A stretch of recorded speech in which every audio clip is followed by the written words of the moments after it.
in this video, I would love to talk about why I eat the whole foods plant-based diet. So this is where it all started.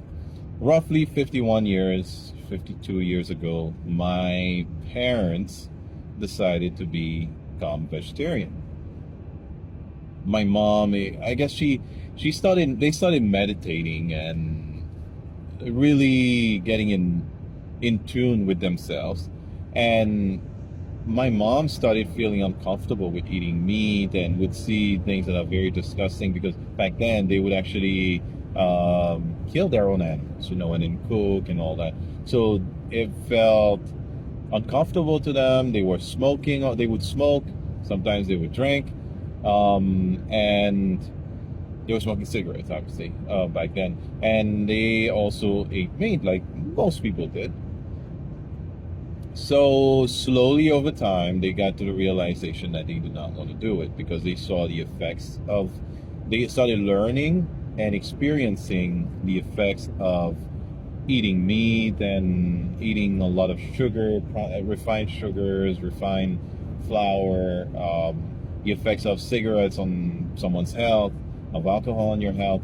So they started feeling like, hey, this is not right for us. So they stopped it cold turkey. They cut it all off. My mom had, she said she had chickens and other animals at the house that she gave away. Whatever meat she had, she gave them away to family members, friends, and neighbors. She got rid of all of it. She stopped smoking in one shot and never looked back. That was 50 some odd years ago. I am now 37. My brother, who is 15 years older than me, was the first of my family to be born a vegetarian. And so was I. What does that mean? Being vegetarian in our sense meant that we did not buy or consume eggs directly. However, we ate things that, I guess I'm finding out now, because I didn't know it at the time, contained eggs. Things such as were made with eggs, such as cakes once in a while, or which was very rare. But if we went to a party and there was some cake, we ate the cake. I ate the cake. If something I used to love eating were croissants, which I am understanding now are made using eggs as well as one of the primary ingredients.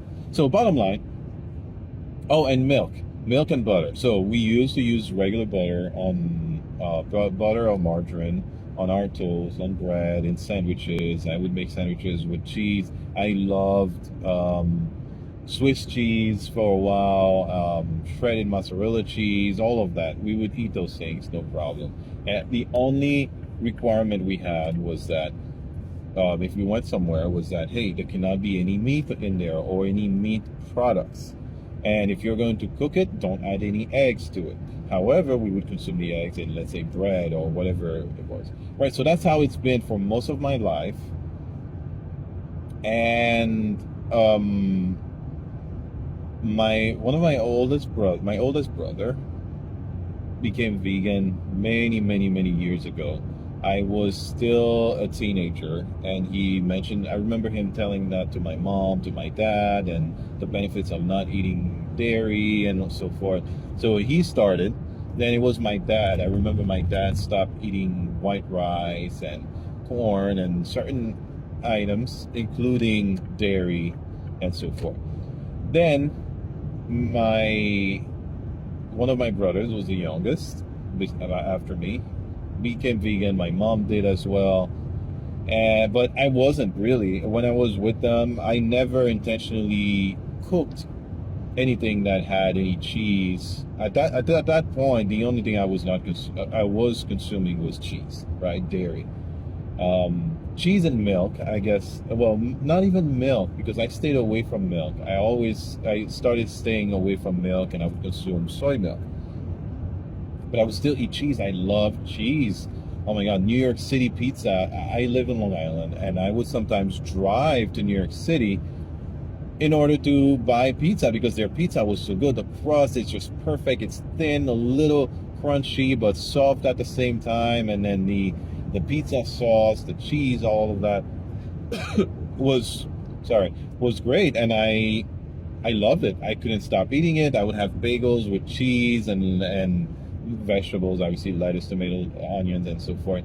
Those were things that I loved. I loved going to Panera Bread and eating those things, going to the Olive Garden and getting pasta with a lot of cheese on it. So cheese was the last thing that I could not stop eating. My wife and I, we ate a lot of things with cheese. She was not vegan, vegetarian, or anything of that nature. And whenever we went out, there was always cheese. I wasn't a big fan. I started slowly not being interested in cheese.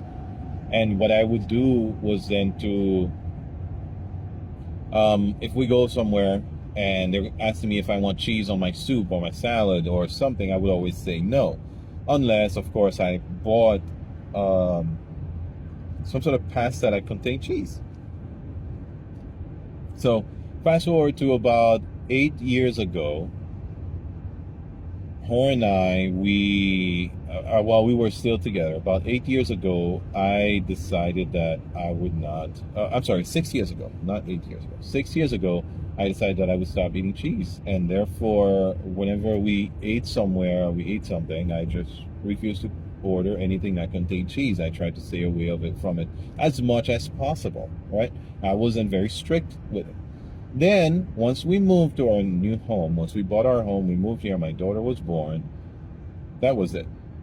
No cheese, because it's my own home. I make my own food at home, and I wasn't really eating out that much. And if I did, there was plenty of options with vegan cheese. So I would go out and eat things with vegan cheese, like pizza and so forth. If not, I would cook at home. And that's how I became a vegan. The reason why I did is because I dabbled a little bit in it, and every single time I would go and eat pizza or eat a sandwich that contained cheese, I would always notice how it made me feel. It made me feel very sluggish, tired, and there was that smell. I always wondered if other people could smell it, but there was always a smell after I ate pizza or anything that contained cheese. There was also always a don't even know how to describe it. It smelled really bad, and I didn't want that anymore. And so I made that switch in 2019 when we got our home, and that was it. I never had cheese ever again. I never had dairy, no milk, no cheese. I already did not consume any eggs, so that transition was rather easy for me, and so that's where it comes from.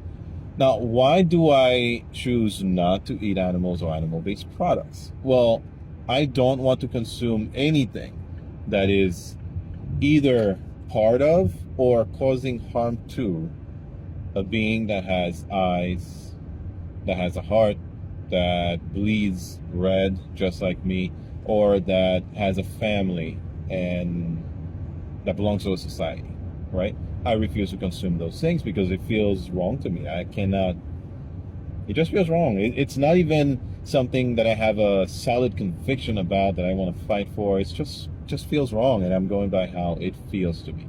That's the reason why I don't do it. Don't want to hurt anything or anyone. I would not hurt a fly, I would not hurt a spider. I will catch them and take them outside. I do it out of compassion for animals. Now, after my kids were born, I started doing some research into nutrition, and the reason for me to not consume animal-based products, became there was a second reason for me not to consume them, and that was for health reasons, right? I know the effects that consuming animal-based food has on our bodies. I know the effects of highly processed foods on our bodies, and therefore I chose to avoid them entirely because I want to have the highest quality of life that I can. I have so many friends, I know so many people that have so many diseases. I'm 37. Perfect example. My mom she turned 80, and she takes multivitamins or vitamins That's about it. Or protein supplements if she wants to, like a protein shake, she'll make that. She'll drink a smoothie, or she'll take her vitamin C, vitamin D, vitamin B12. That's it. I know so many people that are in their 40s that are literally a few years older than me that are on a lot of medications. Medication for this, for their heart, for their cholesterol, for their high blood pressure, for insulin injections and things like that. I know people personally who have insulin problems, and they don't realize the effects that those things have on them, from highly refined sugars, highly refined carbs, from meat and dairy. Dairy, my God, is one of the worst. We are not designed to be consuming another animal's milk. We're not designed to be consuming human milk. Bottom line, we're designed to be eating plants and fruits and vegetables and nuts and seeds, things like that. Not oils, not a ton of salt, not a ton of chemicals or dyes and food additives. We're not designed to consume those things. And whenever we do, we're putting a strain on our body.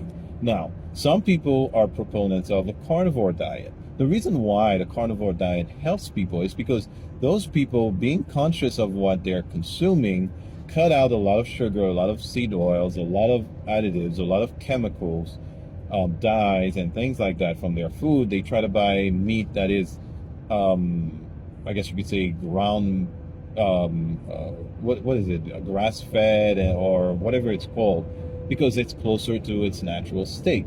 So what happens when they do? Well, they're not consuming all those harmful chemicals and things that are attacking their bodies.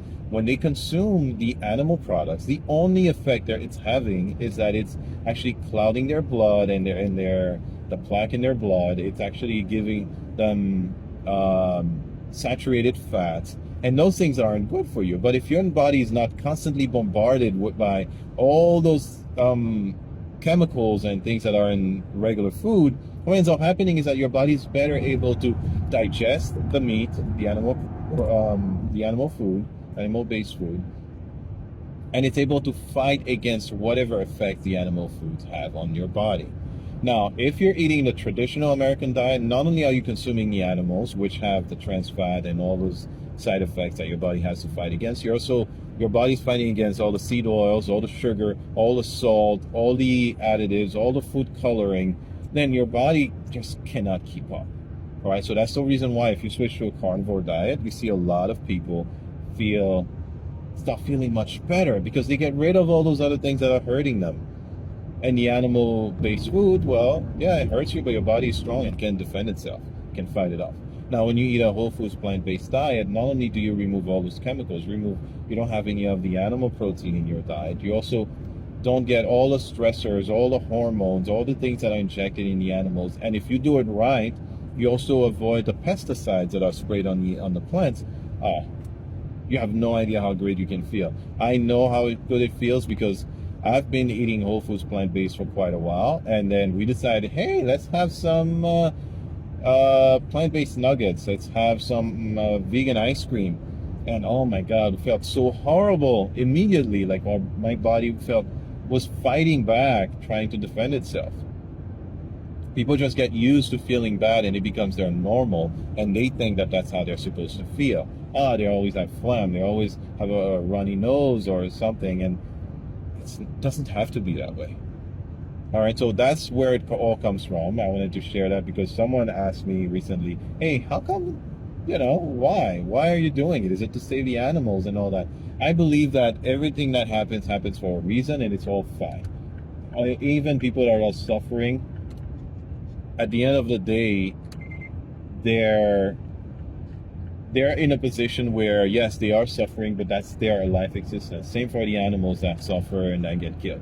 Now, I don't need to take part of that, and I also do not need to get the side effects from all the hormones and the fear chemicals that are in the animals. I don't need that, and that's the reason why I don't do it.